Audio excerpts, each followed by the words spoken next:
জুলাই মাহত আমি ইণ্টাৰভিউ পাতিম 15,000 ল'ৰা ছোৱালীক আকৌ আমি পুলিচত চাকৰি দিম আজি আপোনালোকে हेलो गाइस नोंथांमोननि थाखाय आं मोनसे मोजां खौरां लानानै फैबावदों जोबोद मोजां मोनदों आं दिनै सीएम सारा दिनै बकाजानाव फैदोंमोन बेवहाय मिटिंआव बुंदों जे गोबां बाथ्रा जे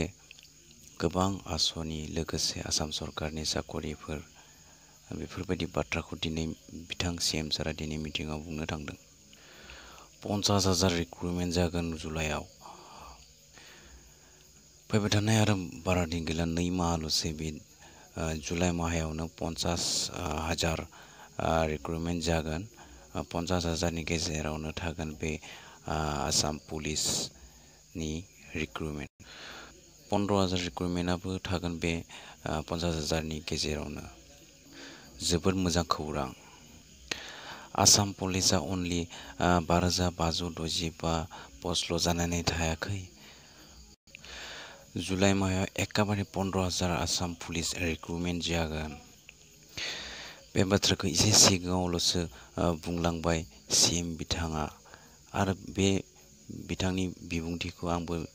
लाइभ भिडिअ नायनाय जादोंमोन मोजां मोजां एनाउन्समेन्ट लोगोसे आसनि लाबोदों बिथां सीएम बिथाङा गोबां सरकारि साकरि बाथ्राबो बुंलांदों बिनि साननैसो सिगांबो गोबां बाथ्रा बुंदोंमोन सीएम बिथाङा जेरै कामान्ड' पस्ट बारायगोन निउज मिडिया केन्डिडेटफोरा सोंदोंमोन जे कामान्ड' पस्ट बाराय होननानै बिथाङा बुंदों जे दे कामान्ड' पस्टखौ बारायनानै होबाय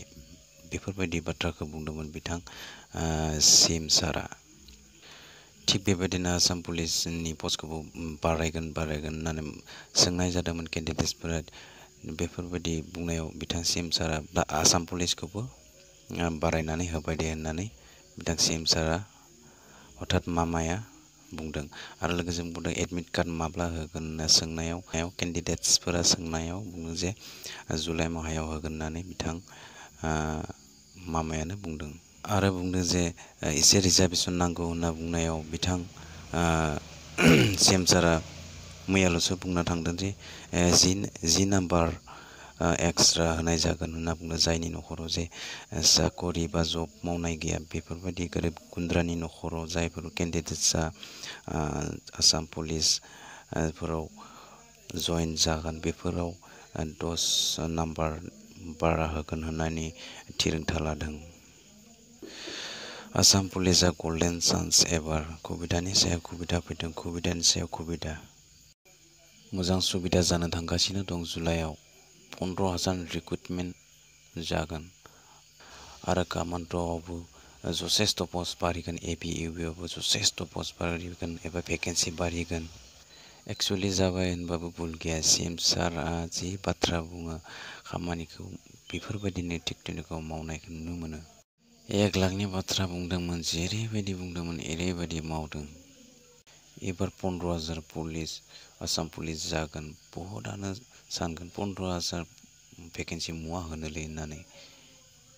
किन्तु होनो हायि जाहोना मानो हाया जानो हागोन जेरैबायदि 1 लाखनि बाथ्रा बुंदोंमोन थिक थिनखा 1 लाखनि जाबाय नै आरो 50,000 फैबावदोंमोन 50,000 नेक्स्ट होगोन आरो बुंदों जे नै दिनै बुंलायबाय 15,000नि खौरां पस्ट दिहुनबाय थादों नै मैया दाखालि दिहुनलायबाय बे फरेस्टनि दिहुनलायबाय नै आरो पुलिसनि 15,000 बुंबावलायबाय आरो थार्ड ग्रेड 4th ग्रेडआ दङसो 1 लाख सरकारि साकरि होनो हादोंब्ला 50,000 साकरि मानो होनो हाया जानो होगासिनो दं आरो होगोन अब्ला आसाम पुलिस बे 15,000 नै जानो गोनां मानो होनो हाया जानो गतिके मोजां खबर गाहाम जादों भिडिअखौ जिमान हायो शेयार खालामना होबानो जाबाय बारा दिन गैला 2 मान्थ दं आरो आफ्टार 2 मान्थनि उनावनो आसाम पुलिस सरकारि साकरि नोंथांमोना लानो हासिगोन मानोना फिजिकेलाव मोजां नाम्बार मोननाय माने आसाम पुलिस बा कामान्ड'आव साकरि मोननाय होननानै नोंथांमोना मिथिखागौ आरो मोनसे रिटेनाव एसे खम मोनब्लाबो एक्सट्रा मोनो दा नै जेरैबायदि नाम्बार होगोन होनना बुंदों 10 मार्क जाय न'खराव साकरि गैया बे न'खराव 10 मार्क बारा होगोन होनना बुंदों आरो एक्सट्रा सार्टिफिकेट थाबाथाय इउबिआव मोनगोन एबिआवथ' मोननाय नङा गतिके सानना नायदो 2 मान्थनि उनावनो सरकारि साकरि फिक्स बयहाबो दुखु न'खरनि केन्डिडेट थायो लोगोसे आरो गोबां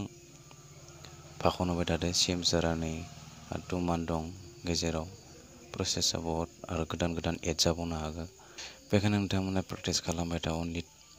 अनलि 2 मान्थ दं आरो दिनै सिएम सारा बकाजानाव